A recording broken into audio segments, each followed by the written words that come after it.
السلام علیکم ورحمۃ اللہ وبرکاتہ۔ دعائے جمیلہ۔ فوائد دعائے جمیلہ۔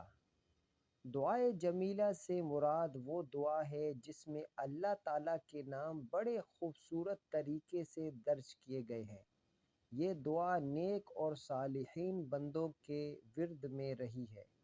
دعائے جمیلہ کے فیض و برکات بے پناہ ہیں۔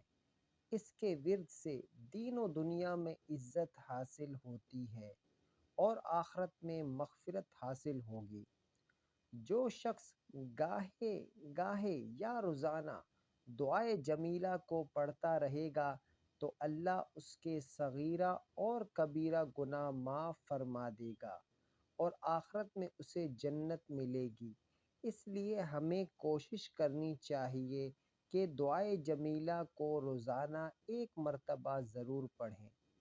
جو شخص اپنی روزی میں اضافے کا خواہش مند ہو تو اسے چاہیے کہ روزانہ بعد نماز فجر دعائے جمیلہ کو 7 بار پڑھنے کا معمول بنا لے، تو دعائے جمیلہ کی برکت سے کچھ مدت بعد اس کے رزق میں آہستہ آہستہ اضافہ شروع ہونا ہو جائے گا اور اللہ تعالیٰ کی رحمت سے غربت دور ہو جائے گی۔